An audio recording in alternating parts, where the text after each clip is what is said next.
고지혈증 환자 여러분들, 병원에 가서 검사를 했는데 그냥 피검사에 콜레스테롤이 높다고 의사가 약을 먹으라고 합니다. 그것도 평생. 나는 아무 불편한 것도 없는데 내 수치가 정말 꼭 이 약을 먹어야 될 정도로 그렇게 안 좋은 건지 많이 걱정되고 불안하시죠? 자, 스타틴 꼭 먹어야 되는 사람인지, 유튜브에도 여러 영상들이 있지만 정말 우리나라의 가이드라인이 어떻게 되는지 오늘 제가 정확한 답을 알려드릴게요. 자, 안녕하세요. 운동한내과 스타틴입니다. 자, 누가 스타틴을 꼭 먹어야 되는 사람인지 굉장히 복잡한 조건들을 알아야 되기 때문에 간단하게 먼저 예시를 한번 보도록 할게요. 자, 두 명의 환자가 있습니다. 첫 번째 환자는 남자 41세, 고혈압은 없고요. 당뇨가 있습니다. LDL 콜레스테롤 104, 상대적으로 조금 낮게 보이는 수치이기도 하죠. 그리고 좋은 콜레스테롤 HDL은 55로 괜찮은 편이고요. 담배 피고 계시고, 이 환자의 아버님께서 64세에 뇌경색을 앓았던 그런 가족력을 가지고 있습니다. 자, 두 번째 환자분은 여자 53세 환자분이시고요. 고혈압이 있고 반대로 당뇨가 없습니다. LDL 콜레스테롤은 첫 번째 환자보다는 상당히 높죠. 158 체크됐고 HDL은 65로 상당히 좋아요. 담배 안 피시고요. 이번 환자의 어머니께서 똑같이 64세에 심근경색을 앓았던 가족력을 역시 가지고 계십니다. 자, 이 두 분 중에 누가 스타틴을 먹어야 될까요? 자, 정답부터 알려드리면 LDL이 104밖에 안 되지만 첫 번째 환자가 스타틴을 먹어야 됩니다. 왜 콜레스테롤이 훨씬 더 낮은 이 환자가 스타틴을 먹어야 되는지 이제 오늘 이거에 대해서 설명하는 시간을 갖도록 하겠습니다. 자, 이런 콜레스테롤 검사는 어떻게 해야 될까요? 뭐 병원에 가서 피검사하면 되는 거 아닌가? 예, 맞습니다. 맞긴 맞는데 제가 또 닥터 빅녀 아니겠습니까? 조금 더 디테일하게 한번 살펴보도록 할게요. 자, 가이드라인에 보면 정확하게 콜레스테롤 검사를 어떻게 해야 되는지 자세하게 나와 있는데 요거를 그림으로 좀 볼게요. 자, LDL 콜레스테롤 검사는 21세 이상의 모든 성인이 다 해야 됩니다. 그리고 만약에 고지혈증이나 조기 심근경색 발병력이 있으면 더 젊은 나이부터, 즉 청소년 시절부터 콜레스테롤 검사를 해야 돼요. 자, 이러한 모든 성인은 4에서 6년마다, 특히 우리나라에서는 4년마다 갓 국가검진으로 시행을 해주고 있죠. 자, 요 4년마다 하라는 거는 모든 성인을 얘기하는 겁니다. 고지혈증 환자는 당연히 훨씬 더 자주 1년에 최소 한두 번 이상은 하셔야 돼요. 자, 요런 검사를 어떻게 하는 것이 정확한가? 자, LDL 콜레스테롤 수치라는 거는 계산치가 있고 실측치가 있어요. 좀 이따 설명드리겠지만 계산치를 검사하는 경우에는 반드시 12시간 이상 공복 후에 검사를 하셔야 됩니다. 이게 중성지방이 들어가 있기 때문에 LDL 콜레스테롤 사실 식사에 크게 관련은 없지만 중성지방이 굉장히 연관이 많기 때문에 반드시 계산치 검사에서는 12시간 이상 공복 후에 검사를 하셔야 정확하게 나옵니다. 그리고 5분 이상 앉았다가 체열하셔야 피가 농축되는 것을 방지할 수가 있어요. 그 외에 여러 가지 뭐 뇌졸중이나 다쳤거나 수술했거나 뭐 감염이 있거나 살이 갑자기 요즘에 빠졌거나 뭐 가급적이면 이런 변화가 없는 시점에 검사를 하는 것이 좋습니다. 자, 이렇게 서로 다른 날 최소 2번 이상 검사를 해서 2번 모두 스타틴을 먹어야 된다고 나왔을 때만 스타틴을 먹도록 해야 됩니다. 그리고 만약에 2번의 차이가 크면 검사를 3번 하는 것도 고려를 해야 돼요. 자, 근데 여기서 계산치가 있고 실측치가 있잖아요. 이게 무슨 말이냐면 우리가 피검사를 하면 이렇게 4가지 수치를 받잖아요. 근데 여기서 사실은 총 콜레스테롤, HDL, 중성지방 요 3가지만 검사를 하고 가장 중요한 LDL 콜레스테롤은 요 3개를 가지고 이런 공식을 통해서 계산을 해서 수치를 구하게 됩니다. 그래서 우리가 따로 말을 안 하면 요 수치는 검사를 안 하고 요 수치만 가지고 그냥 계산식으로 나온 값을 결과치로 표시를 해서 나오게 돼 있어요. 자, 이렇게 계산치로 LDL을 검사하는 이유는 제가 시간이 되면 다음에 영상으로 꼭 한 편 설명드리도록 할게요. 어쨌든 피검사 4가지 중에서 3가지만 검사를 해주게 돼 있고 가장 중요한 LDL은 실제로 측정하는 게 아니라 나머지 3개의 계산식을 통해서 구하는 방식으로 우리나라에서는 대부분 그렇게 검사를 해주고 있습니다. 그래서 여기서 이제 LDL이 계산치를 한다면 중성지방에 영향을 받기 때문에 그래서 반드시 12시간 이상 공복으로 검사를 해야 계산치의 경우에는 정확하게 나온다는 거예요. 그래서 중성지방이 굉장히 높은 경우에는 이 계산식을 통해서 구한 LDL 수치가 전혀 맞지 않습니다. 그래서 이때는 반드시 실측치를 검사하도록 돼 있고 이거는 의사가 400이 넘으면 알아서 실측치를 넣게 돼 있어요. 근데 요즘에는 중성지방이 꼭 높지 않더라도 직접 LDL을 구하는 게 의미가 있는 것으로 실측치의 중요성이 점점 대두되고 있어요. 그래서 본인이 뭐 중성지방이 꽤 높은 편이라든지 아니면 고지혈증 환자라든지 아니면 뭐 본인은 꼭 실측치를 보고 싶다 이러면 가능하면 피검사 하시는 의사 선생님께 실측치를 꼭 좀 검사해 달라고 부탁을 하시는 편이 좋습니다. 근데 이게 또 문제가 뭐냐면 이제 급여 기준에 따라서 수가 문제가 발생할 수 있습니다. 그래서 조금 그럴 수는 있지만 대부분 제 생각에는 환자분이 직접 요구를 하고 그게 타당하다면 분명히 검사를 해주실 거라고 생각합니다. 어쨌든 요즘에는 실측치가 중요하지만 대부분은 계산치 방식을 쓰고 있고, 이 계산치의 경우에는 반드시 12시간 이상 공복해야 된다는 거. 자, 그렇게 해서 이런 결과지를 받았어요. 자, 이 LDL 수치를 가지고 드디어 약을 어떻게 먹는지 이제 보면 되는 겁니다. 자, 우리나라 가이드라인 정답 바로 보여드릴게요. 자, 이런 기준으로 약을 먹습니다. 굉장히 복잡하죠. 네. 자, 우리나라는 이렇게 복잡한 기준으로 약을 먹게 되어 있습니다. 이렇게 복잡하니까 의사도 설명하기가 상당히 난감하고, 환자분들도 내가 약을 꼭 먹어야 되는지 의문이 생길 수밖에 없는 거예요. 자, 하지만 제가 누구겠습니까? 가만히 앉아있으면 귀에 저절로 찾아와서 꽂히는 설명, 의학계의 일타 강사 닥터 딩녀에 배워서 남주는 시간. 오늘도 콜레스테롤 기준에 따른 스타틴 적응증에 대해서 가장 쉽게 설명드리도록 할게요. 자, 여기서 요 밑에 글자들이 참 주옥 같은 내용들이 많아요. 자, 여기 첫 번째 내용을 보면 급성 심근경색증은 콜레스테롤 수치에 상관없이 바로, 그러니까 즉시 스타틴을 투여한다, 이렇게 돼 있죠. 요게 지난 시간에 설명드렸던 2차 예방이 되겠습니다. 자, 오늘 이 시간에 제 영상을 보시는 대부분의 사람들은 1차 예방군에 해당된다고 생각해요. 하지만 심장 스텐트를 넣고 스타틴을 처방받아서 드시는 이런 분들도 일부 있을 거라고 생각합니다. 자, 이런 분들은 지금 가이드라인에서 보셨지만 반드시 약을 먹어야 되고 스타틴을 절대 끊으시면 안 돼요.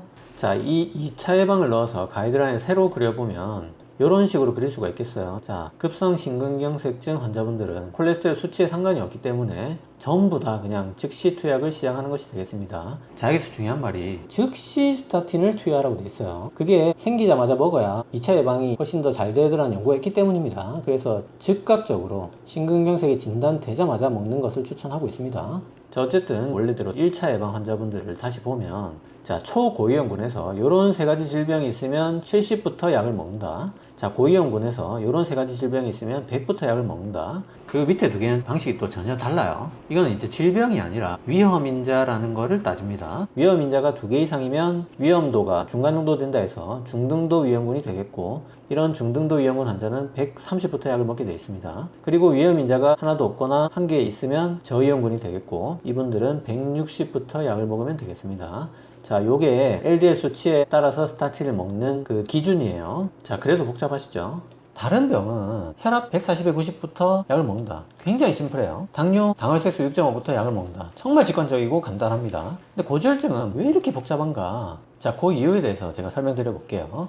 자, 고혈압은 약도 종류가 굉장히 많고, 고혈압 때문에 생길 수 있는 합병증들도 굉장히 종류가 다양합니다. 그래서 이 약들은 이 병들에 대해서 기준으로 할 수가 없고, 고혈압이라는 질병 자체를 볼 수밖에 없어요. 자, 당뇨도 마찬가지입니다. 당뇨 똑같아요. 당뇨는 약 종류가 더 많고 질병도 더 다양합니다. 자, 이런 질병들이 있기 때문에 당뇨약은 당뇨를 기준으로 치료를 할 수밖에 없는 거예요. 하지만 고지혈증은 좀 달라요. 고지혈증은 약이 스타틴 딱 한 개밖에 없고, 병도 굉장히 종류가 적은 데다가 특히 이 LDL 콜레스테롤이 치료 기준에 한선이 없어요. 무슨 말이냐면, 자, 우리가 LDL 콜레스테롤 치료를 했을 때 지금까지 연구된 바로는 55까지 낮췄을 때도 쭉 사망률이 계속 줄어들기만 하는, 즉 선형의 치료와 사망률의 관계가 있고, 이것이 40 이하로 떨어뜨렸을 때 사망률이 도리어 올라가는 J커브가 있는지 없는지는 모르겠지만, 지금까지는 40까지는 J커브가 관찰되지 않았기 때문에 LDL 수치만 가지고 스타틴을 썼을 경우에는 스타틴을 거의 최대한으로 고용량으로 소위 말해서 때려 부어도 콜레스테롤 거의 40 정도까지 밖에 안 내려가거든요.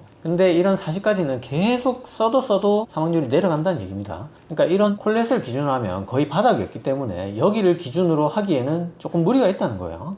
그리고 사실상 뇌경색, 심근경색이 고지혈증 합병증의 99%라고 할 수 있고, 이 두 병은 병이 두 개 같지만 사실은 거의 한 질병에 가깝습니다. 그 질환이 바로 죽상경화성 심혈관 질환, 줄여서 ASCVD, 더 줄이면 CVD. 콜레스테롤 높아서 생기는 질병은 사실상 이 CVD 하나밖에 없는 거예요. 그래서 고지혈증 약물 치료는 혈압, 당뇨하고 다른 점이 이렇게 세 가지가 있는 거예요. 첫 번째는 약이 스타틴 한 가지라는 거, 그리고 고지혈증의 합병증도 사실상 CVD라는 질환 한 가지라는 거, 세 번째는 이런 콜레스테롤 기준으로 하면은 거의 바닥이 없다는 거. 그래서 이런 이유로 고지혈증 약물 치료는 콜레스테롤 기준으로 하지 않고 약물 스타틴을 CVD라는 질병의 어떤 기준에 맞춰서 치료를 하게 돼 있습니다. 그래서 혈압약은 혈압 수치를 보고 약을 먹고, 당뇨약은 당뇨 수치 기준으로 약을 먹는데, 고지혈증은 이 CVD의 기준으로 스타틴을 먹는다는 거예요. 그래서 오늘 이 시간 내용을 한마디로 요약하면, 스타틴은 CVD 기준으로 약을 먹는다. 이렇게 알고 계시면 돼요. CVD 수치가 높으면 약을 먹고 CVD 수치가 낮으면 약을 안 먹는다. 그냥 그렇게 간단하게 생각하시면 됩니다. 자, 이런 CVD 기준에 따라서 어떻게 스타틴을 먹는지 미국 가이드라인을 좀 보도록 할게요. 자, 2018년 미국 심장학회 심장협회 고지혈증 진료 지침입니다. 자, 우리가 이거를 영어로 볼 수 없죠. 자, 한글로 좀 보도록 할게요. 자, 미국 가이드라인입니다. 미국에서 1차 예방, 심근경색이 없는 사람이 심근경색 한 번 걸릴 걸 예방하기 위해 스타틴을 먹는 사람들 기준입니다. 자, 보시면 LDL이 190이 넘거나 뭐 당뇨가 있으면 이 사람들은 고민할 거 없이 바로 스타틴 드셔야 되고, 그 나머지 자 40에서 75세 사이에 당뇨병이 없는 LDL 70에서 190 사이의 환자의 경우에는 ASCVD 10년 위험도라는 걸 계산하게 돼 있어요. 자, 이게 바로 CVD 수치죠. 그래서 CVD 수치가 뭐 5%, 7.5% 이하면 생활습관 교정부터 하고, 7.5에서 20% 사이면 중강도 스타틴을 먹고 20% 넘으면 스타틴을 바로 고강도로 먹어라. 자, 요게 이제 미국 가이드라인의 핵심이라고 할 수 있어요. 미국 가이드라인 궁금하신 분들 요거 화면 멈춰서 보시면 되는데, 사실상 이거를 보는 거는 우리나라 사람이라면 별로 의미는 없습니다. 자, 왜 그런지는 뒤에 또 자세히 설명드릴게요. 자, 미국에서는 왜 이런 CVD 수치라는 거를 연구하기 시작했는지 그거를 제가 야구에 비유를 해서 설명을 좀 간단히 드려보도록 할게요. 자, 메이저리그 야구 혹시 좋아하시는 분들 계신지 모르겠는데, 뭐 가령 이치로랑 오타니 선수를 예로 들었을 때 홈런을 적게 치더라도 안타를 많이 치는 타자가 위대한가, 안타를 적게 치더라도 홈런을 많이 치는 타자가 위대한가, 여기에 대답하는 거는 생각보다 쉬운 일이 아닙니다. 자, 그래서 타자의 지표 중에 여러 가지 뭐 이런 것들이 있을 때, 자, 요거를 많이 하는 타자가 위대한지 요거를 많이 하는 타자가 위대한지, 자, 그런 것들을 선수들 간에 직접 비교를 하기가 어렵고, 그래서 이 모든 수치들을 요런 계산식으로 넣어서 그 선수의 점수를 딱 매기는 대체 선수 대비 승리 기여도라는 워라는 점수가 있습니다. 그래서 안타 잘 치면 뭐 몇 점을 주고 홈런을 잘 치면 몇 점을 주고 이런 식으로 워라는 아주 체계적인 점수를 매기는 거예요. 그래서 우리나라도 이 모든 수치를 계산해서 WAR, 워라는 수치를 구해냅니다. 그래서 이 워 순서대로 이분이 가장 뛰어난 타자이고 그 다음 순서로 이렇게 굉장히 직관적으로 점수를 매길 수가 있는 거예요. 자, 이거하고 똑같이 10년 심혈관 질환 위험도, 즉 CVD 점수라는 게 있습니다. 그게 이런 여러 가지 뭐 혈압, 당뇨, 흡연, 가족력, 총콜레스테롤, HDL 콜레스테롤 이런 수치들을 이 수치 하나하나를 비교하지 않고 바로 점수로 그냥 직관적으로 알 수 있다는 겁니다. 그래서 미국 심장학회 홈페이지 가보시면 ASCVD 10년 위험도를 구하는 사이트가 있습니다. 여기서 나이 넣고 성별 넣고 혈압 넣고 콜레스테롤 넣으면 위험도가 바로 나와요. 자, 그러면 여기 그냥 수치 넣어서 약 먹으면 되겠죠. 근데 이 영상을 보시는 대부분의 대한민국 우리나라 고지혈증 환자분들은 이 사이트를 통해서 약을 먹을 수가 없습니다. 자, 왜 그러냐면 여기 보시면 인종 있죠, 인종. 자, 인종에서 백인, 흑인, 기타가 있어요. 자, 우리는 기타가 되겠죠. 이 기타를 누르면 자, 동아시아계 혈통, 즉 동양인들은 이 위험도가 과대평가해서 나온다. 즉, 이 사이트를 통해서 계산을 하면 스타틴을 굳이 안 먹어도 되는 사람도 먹어야 될 수도 있다는 얘기예요. 즉 말해서 동양인들은 이 계산기가 맞지 않습니다.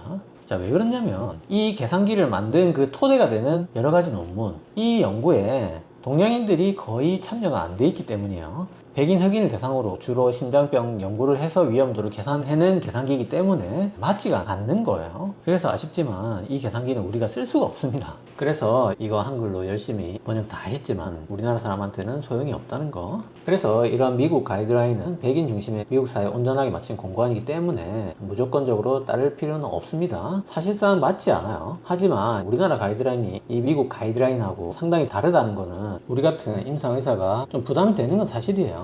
그래서 한국 가이드라인하고 미국 가이드라인 차이점을 크게 두 가지만 뽑으면, 첫 번째는 우리나라 가이드라인은 정량적 방식이 아닙니다. 모든 질병, 모든 위험인자, 조건 이런 것들을 하나하나 다 따져서 먹어야 된다는 거예요. 그리고 두 번째는 한국 기준이 좀 더 널널합니다. 그러니까 무슨 말이냐면 미국이 우리나라보다 훨씬 심장병이 많거든요. 그래서 기준이 좀 타이트하고 소위 말해서 빡세요. 우리나라 기준은 거의 1990년대 수준으로 좀 널널합니다. 덜 타이트해요. 그래서 저도 그게 맞다고 생각합니다. 미국 기준으로 하면 스타틴 너무 많이 먹게 되거든요. 하지만 앞서 보신 대로 미국 기준하고 우리나라 기준하고 너무 다르기 때문에 어떤 환자분들은 좀 미국 기준으로 해야 되는 거 아닌가 하는 좀 부담이 있는 것도 사실이에요.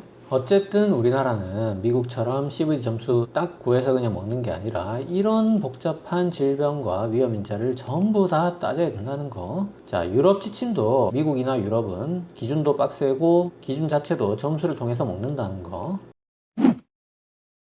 그래서 다시 이거를 살펴보면, 자, 여기서 요 분들은 생활습관 교정만 하면 되고, 요 분들은 생활습관 교정하면서 약 먹는 거를 좀 고려를 해야 되고, 요 분들은 생활습관 교정하면서 약을 드셔야 되는 분이죠. 자, 그렇게 세 그룹으로 나눠보면, 자, 이렇게 그려볼 수가 있겠죠. 자, 요거를 더 간단하게 그려보면, 자, 요런 피라미드로 그려볼 수가 있어요. 자, 이 그림 한 장이 우리나라에서 스타틴을 어떤 기준으로 먹는지 나타내는 한 장의 그림이 되겠습니다. 그러니까 요 1, 2, 3층은 질병이 되겠고 4, 5층은 질병이 없는 분들에 한해서 위험 인자를 따지는 그런 상황이 되겠죠. 자, 그래서 미국이나 유럽은 WAR, 월라는 점수를 통해서 딱 야구처럼 순위를 매겨서 약을 먹지만 우리나라는 약간 K-팝 아이돌하고 비슷한 개념으로 이해하시면 돼요. 즉 말해서 아이돌도 가수기 때문에 물론 노래 실력이 가장 중요하고 노래 실력을 최우선으로 보지만, 예를 들어서 노래 실력이 매우 뛰어나지 않더라도 춤을 굉장히 잘 춘다든지 뭐 외모가 뛰어나든지 아니면 요즘에는 뭐 작곡 실력이 있다든지 뭐 랩을 잘한다든지 이러면 그게 가산이 돼서 또 아이돌로 뽑히는 경우가 많아요. 자, 이것처럼 우리나라 콜레스테롤 기준도 LDL이 높은 게 가장 중요하지만 LDL이 꼭 그렇게까지 높지 않더라도 뭐 당뇨가 있다든지 여러 가지 위험 인자를 2개 이상 가지고 있다든지 하면 그게 가산이 돼서 또 스타틴을 먹어야 되는 환자로 꼽히게 되는 겁니다.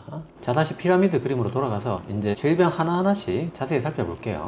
여기서 자, 꼭대기에 급성 심근경색 행님이 앉아 계십니다. 자, 요 행님들은 LDL 상관없이 그냥 먹어야 되고, 그 바로 밑에 세 분의 행님이 앉아 계시죠. 자, 첫 번째 행님은 관상동맥 질환, 즉 요 심근경색이나 협심증을 과거에 앓았던 분들, 그 다음에 뇌경색 행님, 그 다음에 말초혈관 질환 행님이 있는데, 요 행님은 요 말초혈관 질환이라는 게 하지정맥류 같은 정맥 질환을 말하는 게 아니고 하지 동맥이 막힌 경우, 자, 그거를 말초혈관 질환이라고 합니다. 요 분들도 굉장히 위험하기 때문에 요 세 행님은 70만 넘어도 스타틴을 먹어야 돼요. 그 다음에 경동맥 질환. 자, 여기서 경동맥 질환이라는 게 상당히 애매하게 적혀 있어요. 유의한 경동맥 협착이 확인된 경우, 의미가 있게 경동맥이 막힌 경우라는 뜻인데, 자, 의미가 있는 게 뭔지 기준이 좀 애매합니다. 자, 50% 이상 막혔을 때 심혈관 위험도가 높았기 때문에 50% 이상 막힌 거를 기준으로 하면 되는데 이 기준이 가이드라인에서 빠졌어요. 그래서 의미가 있는 정도로 막히면 먹어라 이렇게 돼 있는데 상당히 말이 애매하고 기준이 없기 때문에 경동맥 초음파를 보고 약을 처방하는 의사도 이게 상당히 애매합니다. 어쨌든 50% 이상이 되면 먹어야 되는 거는 거의 확실한 것 같아요. 경동맥 초음파에서 어느 정도 막혀 있는 경우.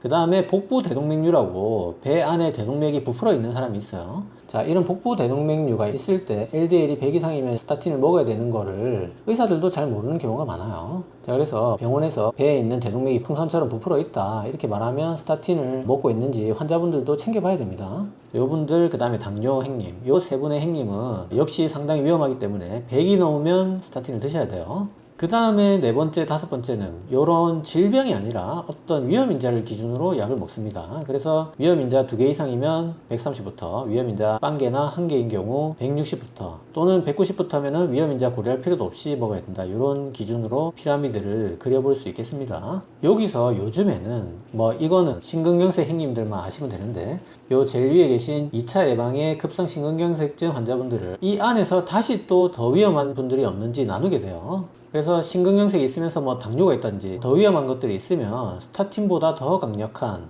PCSK9 이니비터라는 이런 주사제까지 한번 쓰도록 고려를 하고 있습니다. 자, 이렇게 기준을 더 나눈 이유가 뭐냐면 이 주사제가 나왔기 때문이에요. LDL을 더 낮출 수 있기 때문에. 자, 그래서 미국이나 유럽에서는 초고위험군이 아니라 초고위험군을 따로 분류해서 또 55 이하로 낮출 거를 권고하기도 해요. 우리나라에서도 하향 조정하는 게 필요할 것 같다 이런 얘기가 있어요. 자, 그런데 여기서 우리나라 2차 예방의 스타틴 현황을 보면 심근경색 환자 중에 11.6%밖에 스타틴을 복용하고 있지 않아요. 자, 이거 정말 제가 보고 놀랐는데, 자, 11.6%면은 9명에 8명은 심근경색이 있음에도 불구하고 약을 안 먹고 있다는 얘기입니다. 자, 이거 굉장히 위험합니다. 자, 2차 예방은 1차 예방 위험도의 거의 10배 이상이라고 생각하시면 돼요. 이분들은 걸리자마자 스타틴을 먹기 시작해서 죽을 때까지 절대 끊으시면 안 됩니다. 미국에서는 2차 예방으로 50% 정도가 스타틴을 복용하고 있다고 합니다. 그래서 우리나라가 미국에 비해서 스타틴을 굉장히 적게 먹고 있고, 특히 정말 필수라고 할 수 있는 2차 예방에서도 그 사용 빈도가 낮다는 점에서 굉장히 위험하고, 그래서 의사들이 스타틴 사용을 적극 권해야 된다, 이런 내용이 있어요.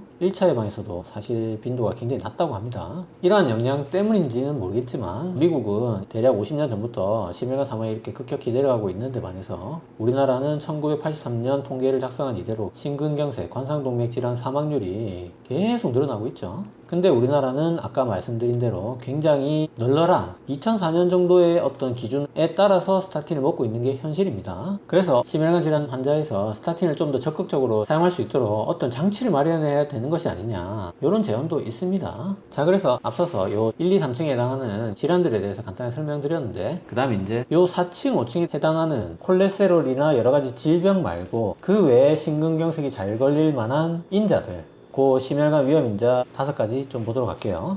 자, 그게 고령, 그 다음에 심근경색 같은 관상동맥질환 조기 발병의 가족력, 상당히 길고 어렵죠. 그 다음에 고혈압, 흡연, 저 LDL 콜레스테롤 혈증, 이렇게 5가지가 있는데 이 하나하나가 생각보다 조금 복잡합니다. 하나씩 살펴보도록 할게요. 자, 당연히 나이가 많을수록 심근경색이 잘 걸리겠죠. 이런 고령 기준이 남자 여자 좀 달라요. 남자는 45세만 넘으면 심혈관 질환 고위험군입니다.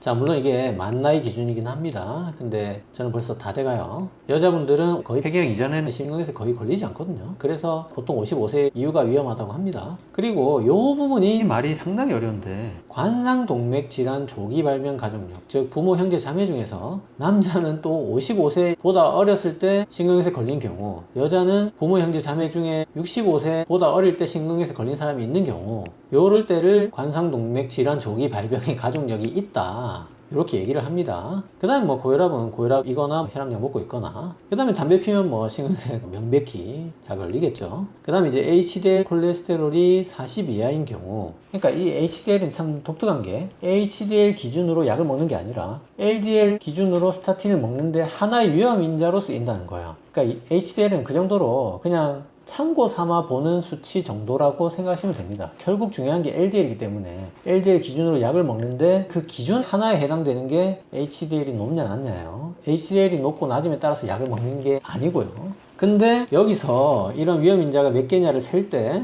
HDL이 40 이하로 낮은 거는 위험인자 한 개로 치는데, 반대로 HDL이 60 이상으로 높은 거는 위험인자가 아니라 보호인자로 쳐서 위험인자를 하나 빼게 돼요. 그러니까 마이너스 위험인자인 거죠, 이분들은. 자, 이게 상당히 어렵습니다. 자, 물론 이해합니다. 근데 자, 내 입에 약 들어가는 거잖아요. 그것도 정말 심지어 평생 먹을 수도 있는 약이에요. 조금 복잡하고 귀찮더라도 꼭 본인의 상태에 맞춰서 오늘 한번 적용해 보시기 바랍니다. 자, 요 5가지 인자 중에서 제가 흡연 하나만 좀 간단히 짚고 넘어가도록 할게요. 자, 우리가 뭐 나이를 먹었다든지 가족력이 있다든지 이런 거는 절대로 없앨 수가 없습니다. 근데 이 흡연만이 자기가 끊으면 위험인자 하나가 그냥 없어지는 거야. 그래서 진료실에서 굉장히 많은 사람들이 담배만 끊으면 스타틴을 안 먹어도 되는 사람들이 굉장히 많아요. 그래서 요거 안 하고 스타틴도 안 먹을 수 있는 방향으로 모든 담배 피시는 고지혈증 환자분들은 마음을 그쪽으로 생각을 좀 하셨으면 하는 바람입니다. 아이, 나는 담배 펴야 되니까 그냥 스타틴 먹을란다, 이렇게 생각하지 마시고요. 자, 그래서 먼 길 왔습니다. 자, 처음에 보았던 2명의 사례를 이제 위험인자 5가지를 하나씩 맞춰볼게요. 자, 첫 번째 환자 남자 41세니까 연령 고령 아니죠. 그래서 위험인자 없는 거고요. 그 다음에 고혈압 없으시죠? 위험인자 없고요. 그 다음에 자, 이분 당뇨가 있으시죠? 당뇨가. 자, 당뇨는 위험인자가 아니고 질환입니다, 질환. 그래서 이분들은 위험인자에 상관없이 100부터 약을 바로 먹어야 됩니다. 그래서 사실은 이 1번 환자는 당뇨가 있고 100이 넘으니까 나머지 위험인자를 세볼 필요도 없어요. 자, 이 내용은 정말 얘기 많이 했죠. 당뇨가 없고 콜레스테롤 높은 사람보다 당뇨가 있고 콜레스테롤 낮은 사람이 훨씬 더 위험하다. 그래도 이분은 어쨌든 위험인자를 당뇨 빼고 한번 세보도록 할게요. 자, 그 다음에 HDL 콜레스테롤 55니까 좋지도 나쁘지도 않죠. 이거는 아무것도 아니고요. 담배를 피시기 때문에 위험인자 하나에 해당이 됩니다. 한 개 올라갔고요. 그 다음에 자 아버지께서 즉 가족이 자 64세 뇌경색이 걸리셨는데 자 여기 함정이 있습니다. 자 남자는 55세 이전에 걸려야지 가족력에 해당이 돼요. 근데 64세니까 일단 나이도 조기가 아니고 뇌경색은 또 해당이 되지 않습니다. 여기서 관상동맥 질환의 조기 발병의 가족력이거든요. 그래서 아버님이 64세에 뇌경색이 걸린 거는 이 1번 환자에 있어서 가족력으로 치지 않습니다. 그래서 1번은 어쨌든 위험인자에 상관없이 당뇨가 있으니까 약을 드셔야 되는 분이 맞고요. 자, 두 번째 환자분. 여자 53세시니까 역시 연령 고령에 해당하지 않죠. 그 다음에 고혈압 있으니까 위험인자 한 개 올라갔고요. 당뇨 없으시고, LDL 158이고, 좋은 콜레스테롤 HDL이 65니까 여기서 위험인자가 아니라 보호인자, 즉 마이너스 위험인자가 되겠죠. 그래서 위험인자 하나 올라갔던 게 다시 0이 되는 거예요. 그 다음에 담배 안 피시고요. 마지막으로 2번 환자의 어머니께서 64세 심근경색, 즉 여자 65세 미만에 걸리셨기 때문에 이 2번 환자의 어머니는 일찍 심근경색이 걸린 분에 해당이 되는 거거든요. 그래서 이 2번 환자는 조기 발병 가족력이 있는 겁니다. 그래서 이분은 위험인자 2개, 보호인자 하나로 총 위험인자 개수는 1개가 되겠습니다. 그래서 이분이 이런 다른 질병이 없다면 1개니까 저위험군에 해당이 돼서 160부터 약을 드셔야 돼요. 그래서 이분은 생활습관 교정을 하시면서 더 오르지 않는다면 스타틴을 안 드셔도 되겠습니다. 하지만 이분은 사실 평생 생활습관 교정 열심히 하셔야 되고 조금 불안한 상태긴 하죠. 그래서 이분들은 뒤에 말씀드리겠지만 위험인자 상향 요인이라는 게 또 있어요. 근데 그거까지 한번 보는 게 좋습니다. 사실 너무 간당간당 하시기 때문에.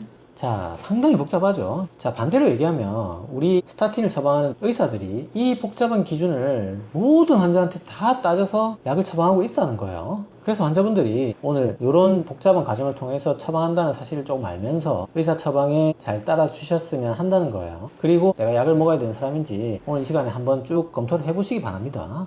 자, 그래서 이런 6가지 질환, 그 다음에 위험인자 5개 중에 2개 이상이냐 1개 이하냐 이렇게 따져서 위험군 4가지 중에 하나로 분류를 한 다음에 LDL 콜레스테롤 기준으로 약을 드시면 되겠습니다. 자, 여기까지 잘 왔는데 자, 여기서 그러면 위험인자가 2개 이상, 즉 나이 많고 고혈압만 있어도 130 이상이면 바로 약을 먹어야 되냐 그렇게 생각할 수가 있는데 자, 밑에 있는 글들을 자세히 읽어보면 자, 여기서 중등도 위험군이나 저위험군, 즉 어떤 질병이 있는 게 아니라 위험인자를 따져서 먹는 이 두 그룹은 수주 혹은 수개월간 생활습관 교정을 먼저 시행하고 그래도 LDL 콜레스테롤 높을 때 약을 먹으라고 돼 있어요. 요 가이드라인이 딱 나와 있습니다. 그래서 요 두 그룹은 바로 약을 먹는 게 아니고 생활습관 교정 먼저 하는 거예요. 그래서 요 분들은 빨간색으로 칠할 게 아니라 요 그림을 다시 그려보면 자, 이렇게 그릴 수 있겠죠. 요 분들도 요 분들하고 마찬가지로 생활습관 교정을 먼저 해보고 약을 먹을 수 있습니다. 자, 그래서 중등도 위험군은 130이 넘는 경우에는 생활습관 교정을 먼저 해보고 예를 들어서 뭐 한 달 뒤에 와도 그때도 130이 넘는다 그러면 이제 먹으면 된다는 거예요. 그리고 저위험군은 160이 넘는 사람이라면 생활습관 교정을 뭐 한 달 정도 해보고 그래도 160이 넘으면 그때 약을 먹으면 된다는 뜻이에요. 자, 그런데 여기서 잠깐 말씀을 좀 드려야 되는 부분이 있어요. 자, 이 생활습관 교정을 한다는 거 혈압 당뇨도 마찬가지지만 굉장히 심각한 문제가 하나 있습니다. 그게 뭐냐면 환자분들이 약을 처방 안 하고 생활습관 교정하고 오세요 라고 설명을 드리면 안 오신다는 거예요. 자, 이거 굉장히 현실적이고도 심각한 문제입니다. 이 가이드라인대로 해야 한다면 모든 고위험군이 아닌 중등도 저위험군 환자들은 전부 스타틴을 먼저 처방하면 안 돼요. 생활습관 교정 먼저 하고 오세요 라고 모든 의사들이 얘기를 해야 되는 겁니다. 근데 가장 이상적인 거는 2달이거든요. 2달 정도 우리가 기름진 걸 안 먹고 노력을 하면 콜레스테롤이 자기가 떨어질 수 있는 만큼 최대로 떨어집니다. 그래서 2달 동안 생활습관 교정하고 오세요 이렇게 말씀드리면 사실상 거의 한 10% 정도만 2달 뒤에 다시 오십니다. 그래서 저 같은 경우에는 한 달을 권합니다. 한 달 뒤에 오세요 하면 한 3분의 1 정도 생활습관 교정하고 오세요. 2주라고 말씀을 드려야 한 절반 정도 오십니다. 그래서 이게 뭐 누구의 잘잘못이라기보다는 현실적인 그런 어려움이 있다는 거예요. 그래서 대부분의 의사들은 중등도 위험군에서 130이 넘거나 저위험군에서 160이 넘으면 바로 스타틴을 처방하는 경우가 사실상 거의 대부분입니다. 그게 의사들이 가이드라인을 안 지키는 거다 또는 약을 팔아먹기 위해서 약부터 처방하는 거다 이렇게만 생각하실 것이 아니라 이런 현실적인 문제가 있다는 겁니다. 그래서 자, 이분들이야 의심의 여지 없이 생활습관 교정 먼저 하시면 되고 사실은 요 두 그룹 정도는 안 오실 거를 약간 고려한다 하더라도 제가 보기에 충분히 약을 처방 안 하고 생활습관 교정 소위 말해서 할 수 있는 기회를 먼저 드리는 게 맞다고 생각해요. 하지만 요 그룹부터는 상당히 위험합니다. 그리고 여기는 정말 위험하죠. 그래서 제가 현실적인 것을 모두 고려했을 때 제가 개인적으로 드리는 제안은 이런 식으로 처방하는 것이 어떨까, 이런 제 개인적인 생각을 가지고 있습니다. 즉 말해서 담배 피거나 뭐 고혈압이 있는데 콜레스테롤도 190이 넘는다. 이분들은 생활습관 교정 먼저 하고 오세요라고 말씀을 드리기에는 안 하실 때 위험도가 너무 크다는 거죠. 그래서 이분들은 웬만하면 약을 먹는 게 좋겠다. 생활습관 교정 물론 당연히 해야 되고, 이 두 분이 사실 좀 애매한 거야. 이 두 분들은 정말 위험하긴 하지만 또 생활습관 교정을 먼저 해야 되는 기회를 드려야 되는 것도 맞긴 맞거든요. 그래서 사실상 요 두 그룹이 관건이라는 거예요. 근데 자, LDL이 190이 넘는 경우는 위험 인자를 따지지 말고 약을 먹으라고 가이드라인이 되어 있습니다. 자, 무슨 말이냐면 LDL이 190이 넘는 것은 그 자체만으로 다른 뭐 담배 피고 고령이고 이런 거 상관없이 굉장히 위험하다는 거예요. 그래서 심지어 미국에서는 190이 넘으면 다른 위험도 평가 없이 처음부터 고강도 스타틴을 쓰라고 돼 있어요. 그러니까 스타틴도 최고 용량을 처음부터 쓰라고 돼 있습니다. 근데 우리나라 가이드는 살짝 애매해요. 190이 넘으면 위험 정도와 상관없이 스타틴을 투여할 것을 권고하라고 돼 있는데, 이게 고강도 스타틴이라는 말도 빠져 있고 즉시 먹어야 되는지 그 말이 상당히 애매해요. 왜냐면 우리나라도 어차피 160이 넘으면 위험인데 상관없이 투약을 시작하는 것을 고려할 수 있도록 돼 있거든요. 근데 190을 또 위험인데 상관없이 먹으라고 돼 있다는 게 말이 좀 이상하죠. 그러면 뭐 생활습관 교정도 하지 말고 즉시 먹으라는 건지. 자, 어쨌든 190이 넘는다는 거는 굉장히 그거 하나만으로 엄청난 위험이 있다는 것을 뜻하는 말이 되겠죠. 그래서 190이 넘고 위험인자 2개 이상이면 저는 즉시 약을 먹는 게 좋겠다. 생활습관 교정 물론 당연히 하셔야겠지만 그렇게 제가 제안을 드리는 거고, 오죽하면 자 190이 넘을 때는 다른 질병이 있는지도 한번 찾아봐라고 돼 있어요. 자, 그만큼 LDL이 190이 넘는다 이런 말은 또 쉽게 나타나지 않는 현상이기도 하다는 거예요. 우리가 기름진 것만 아무리 열심히 먹어도 190을 넘기는 건 또 쉽지 않다는 뜻이기도 합니다. 그래서 뭐 이런 질병들을 의사들이 이제 190이 넘는 환자가 왔을 때는 따져봐야 되는데, 이 중에서 실제로 많은 게 갑상선 저하증이 있어가지고 LDL이 뭐 엄청나게 올라가는 이런 분들이 실제로 상당히 많고요. 그리고 뭐 관절 주사, 무릎 주사 이런 스테로이드 주사 맞고 오셔가지고 또 콜레스테롤이 엄청 높은 분들도 많습니다. 그래서 이런 병들이 있는 경우에는 190이 넘는 수치가 나온 게 이런 병들 때문이기 때문에 이분들은 이 병을 먼저 교정하는 게 우선이겠죠. 그리고 이런 질병 말고 가족성 고콜레스테롤 혈증이라는 또 유전병이 하나가 있어요. 자, 이 병은 자 저처럼 유전적으로 체질적으로 콜레스테롤이 어느 정도 높은 그런 상태가 아니라 아예 유전자적 결함이 있는 거야. 이분들은 정말 유전병이 있는 거예요. 그래서 이런 상태가 있을 수 있기 때문에 반드시 가족성 고콜레스테롤 혈증이 있는지를 또 따져봐야 됩니다. 자, 그래서 가족성 고콜레스테롤 혈증 진단 기준이 이렇게 됩니다. 뭐 사실은 2형 접합성 가족성 고콜레스테롤 혈증은 그냥 190 넘는 정도이기 때문에 이거는 진짜 그냥 넘은 건지 유전병 때문에 넘은 건지 구분 안 되는 경우가 있거든요. 그래서 자, 요거는 역시 멈춰놓고 캡처를 하시거나 해서 의사분들이나 190이 넘는 환자분들 한번 체크해 보시기 바랍니다. 그리고 이제 190이 넘으면 당연히 또 이런 질환들이 없는지 검사를 해야 되니까 경동맥 초음파하고 당뇨 검사 정도는 해보는 게 좋겠죠. 자, 그래서 190이 넘는 경우는 그 자체만으로 심근경색에 굉장한 위험인자가 되겠고, 다른 위험인자를 따질 필요도 없이 약 먹는 것을 고려해야 되는데, 이런 190이 넘는데도 생활습관 교정을 꼭 먼저 해보고 싶다, 그런 분들은 어떻게 해야 되는가. 자, 그 분들에 대해서 제가 가지고 있는 생각을 좀 설명드리도록 할게요. 자, 190이 넘는다 하더라도 나이가 굉장히 젊고 아까 봤던 이런 원인들이나 이런 원인이 없으면서 또 다른 질병, 당연히 이제 고위험군이면 안 되겠죠. 뭐 당뇨나 이런 질병도 없애야 되고, 그리고 뒤에 설명드리는 강화 요인이라는 게 또 있어요. 이런 강화 요인도 없고, 그 다음에 내가 엄청나게 뭐 믹스 커피를 하루에 5잔씩 마신다든지 하는 이런 굉장한 고지방식을 해서 내가 생활습관 교정만 하면 떨어질 게 거의 확실시 되는 이런 모든 조건을 가진 경우에만 저는 생활습관 교정을 조심스럽게 한번 먼저 해볼 수 있다고 생각합니다. 당연히 그분들도 생활습관 교정을 최대한 열심히 한다는 가정하에 말씀드리는 거예요. 자, 여기서 요분들은 뭐 말할 것도 없고요.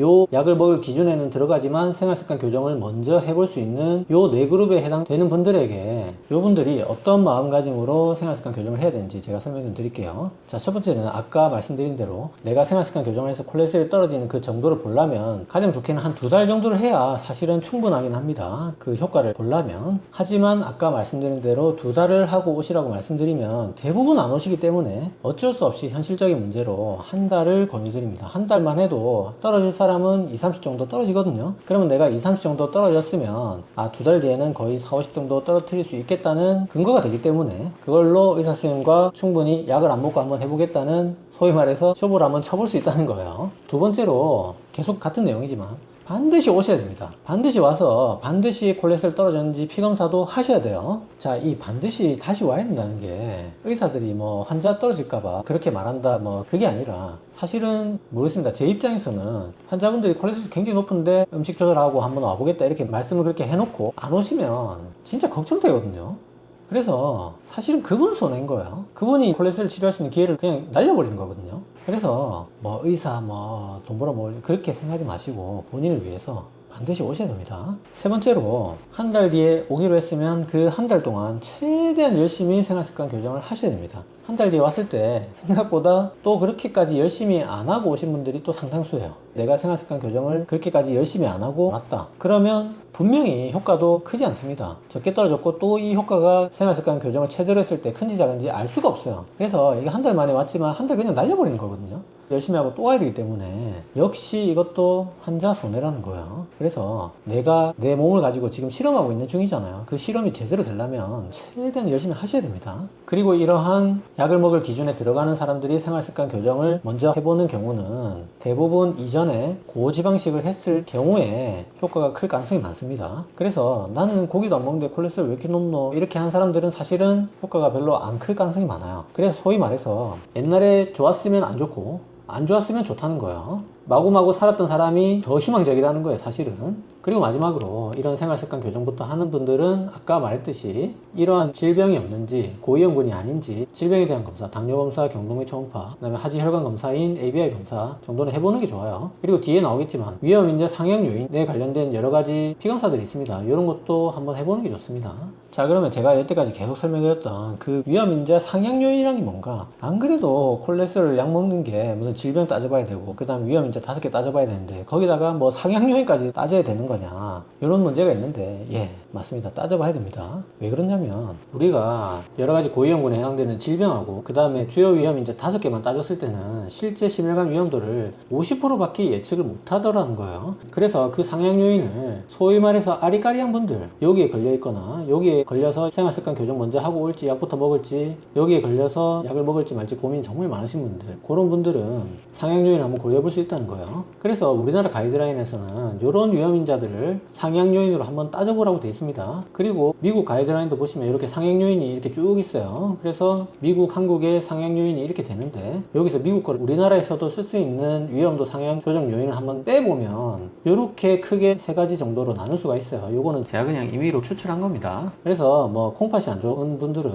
그 고위험군의 질병이나 아니면 중등도 저위험군의 위험인자 요인에는 안 들어가지만 이분들도 상당히 신경계획이 잘 걸리는 고위험군이에요. 그 다음에 뭐 대사증후군이 있는 경우에는 아리까리하다면 약을 한번 먹어볼 수 있다는 거. 그 다음에 요즘에는 환자분들이 이런 거 많이 요구하시는데 고지혈증에 내가 위험한지를 알 수 있는 이런 추가 피검사가 또 있긴 하거든요. 요거 검사를 했다면 이런 수치가 이 정도로 높게 나오는 사람들은 아리까리한 경우에는 약을 한번 먹어볼 수 있습니다. 그리고 ABI가 0.9 이하, 하지혈관에 문제가 있을 가능성이 많죠. 그리고 경동맥이 50% 이상은 아니지만 50% 이하로 어느 정도 막혀 있거나 내중막 두께가 1mm가 넘는다, 이러면 이분들은 또 위험도 상향 요인으로 작용하기 때문에 아리까리한 경우에는 약부터 먹어볼 수가 있어요. 그래서 지금까지 누가 약을 먹어야 되는지 쭉 다 알아봤고, 자, 이제 오늘 총정리 요약 들어갑니다. 모든 환자는 일단 생활습관 교정 당연히 하셔야 되는 거고, 당뇨 같은 질병이 있는 고위험군이나 초고위험군은 70이나 100 넘으면 그 기준에 받쳐서 바로 약을 먹어야 되고요. 그리고 질병이 없는 중등도나 저위험군은 위험인자를 따져서 2개 이상이면 130이 넘을 때, 그리고 1개 이하면 160이 넘을 때, 요분들은 생활습관 교정을 한 달 먼저 해보시고 피검사를 한 번 더 해서 그때도 130이나 160이 넘으면 그때 이제 약을 먹으면 되는 거고요. 이 모든 걸 다 떠나서 약을 먹을지 말지 아리까리한 분들, 예를 들어서 아까 영상 제일 처음에 설명드렸던 입원 환자분 같은 경우에 사실은 158이면 정말 애매하잖아요. 약을 먹을 기준에 들어가지는 않지만 이런 애매한 분들은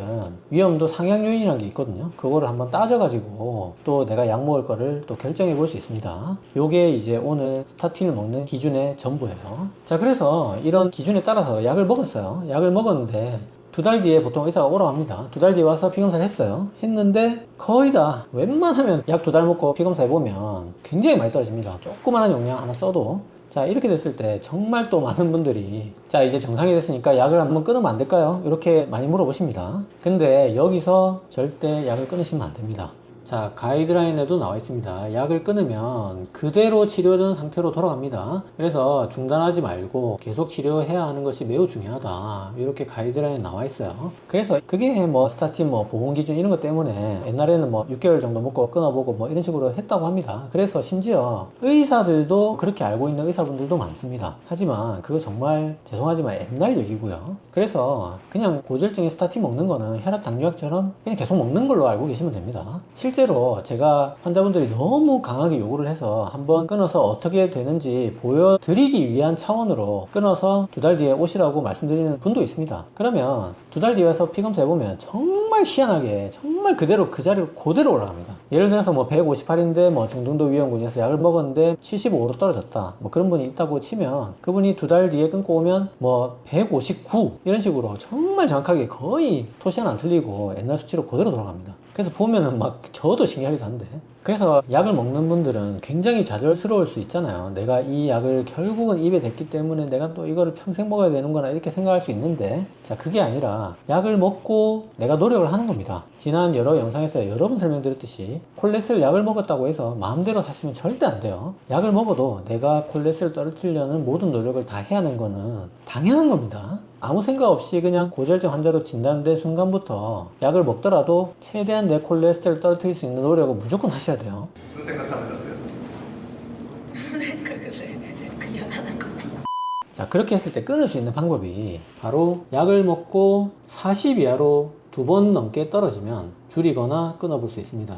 자, 물론 이거는 중등도 저위험군 얘기입니다. 심근경색 스텐트 하나 받고 있는데 뭐 열심히 노력하면 한번 끊어볼 수 있지 않겠느냐, 절대 그렇게 생각하시면 안 됩니다. 자, 그래서 스타틴 안 먹는 방법, 스타틴 안 먹는 법이 약을 받기 전이라면, 약을 안 먹고 있는 상태라면 다다음 시간에 아주 자세히 설명드리겠지만 기름기 있는 걸 줄이고 식이섬유를 많이 드시고 살을 빼는 이런 콜레스테롤 낮추는 생활습관 교정을 열심히 합니다. 열심히 해서 중등도 위험군은 130 이하로 낮추면 안 먹을 수 있고요, 저위험군은 160 이하로 낮추면 안 먹을 수 있어요. 그리고 약을 드시는 분은 또 이런 거를 열심히 해서 40 이하로 낮추면 약을 줄이거나 한번 끊어볼 수 있습니다. 자, 요게 가이드라인에 나오는 공식적인 스타틴 안 먹는 법입니다. 이게 진짜 희한한 게 혈압 당뇨는 약 끊는 기준이 명확하게 제시가 안 되고 있거든요. 근데 스타틴은 그래도 약을 끊는 기준을 굉장히 빡시긴 하지만 제시는 하고 있어요. 그래도 가이드라인에서. 근데 솔직히 아무리 약을 먹고 있다 하더라도 40 이하로 낮추는 거는 정말 쉽지 않습니다. 사람 몸이라는 게 콜레스테롤 어느 정도 유지하려는 그런 몸의 또 특성이 있거든요. 30 얼마 이런 거는 정말 약 먹는 사람도 쉽게 나오지는 않습니다. 그래서 정말 이거는 뭐 위험한 얘기가 될 수도 있는데, 제 생각에는 약을 먹고 있는 수치에서 30 정도 떨어지거나, 뭐 예를 들어서 자기가 약 먹는 사람이 82가 나온다 그러면 한 52 정도 나오면 뭐 줄여볼 수는 있다고 생각합니다, 저는. 하지만 여기서 또 중요한 게, 이런 약을 안 먹고 자기가 노력해서 줄인 사람이나 약을 먹는 사람이 40 이하로 줄여서 끊은 이 두 분은 반드시 병원을 계속 다니셔야 됩니다. 자, 이게 가장 중요합니다. 환자분들이 약을 끊었을 때도 불안한 면이 있습니다. 선생님, 진짜 약 끊어도 되는 겁니까? 이렇게 물어보시는 분들이 있는데, 이분들이 위험해지는 건 뭐냐면, 내가 약을 끊고 살다가 다시 오르는데 모르고 사는 게 위험한 거거든요. 그래서 약을 끊었거나 처음부터 노력해서 안 먹고 유지하고 있는 분들은 반드시 병원을 열심히 계속 잘 다니셔야 됩니다. 계속 다니면서 최소한 6개월에 한 번은 계속 피검사해서 콜레스테롤 다시 올라가지 않는지 꼭 확인하셔야 돼요. 오늘도 역시 저번 시간만큼 또 굉장히 긴 시간 스타틴 반드시 먹어야 되는 사람에 대해서 자세히 알아봤고, 지난 시간에 굉장히 제가 길게 설명드렸지만 이 스타틴은 혈압당뇨 고지혈증 약 중에서 가장 먹기 싫은 약 중에 하나라고 생각합니다. 음모론도 굉장히 많지만 또 한편으로는 혈압 당뇨는 내가 잴 수 있어요. 내가 집에서도 얼마나 재고, 아, 내가 지금 위험하다 안 위험하다를 환자가 굉장히 피부로 느낄 수가 있는데, 고지혈증은 피검사를 해가지고 그것도 굉장히 복잡한 기준을 가지고 먹기 때문에 내가 와닿지가 않습니다. 그래서 진짜 먹어야 되는 건지 의문이 들기도 하는데, 사실은 혈압, 당뇨, 고지혈증 모든 약 중에 스타틴이 심혈관 질환만 봤을 때는 가장 예방 효과가 뛰어난 약이 맞습니다. 그래서 물론 생활 습관 교정을 열심히 하는 게 뭐 가장 대전제겠지만, 오늘 설명드렸던 이러한 기준에 본인이 해당된다면 의사하고 잘 상의해서 스타틴을 먹어야 되는 사람은 꼭 드시기 바랍니다. 오늘도 세 줄약으로 마무리할게요.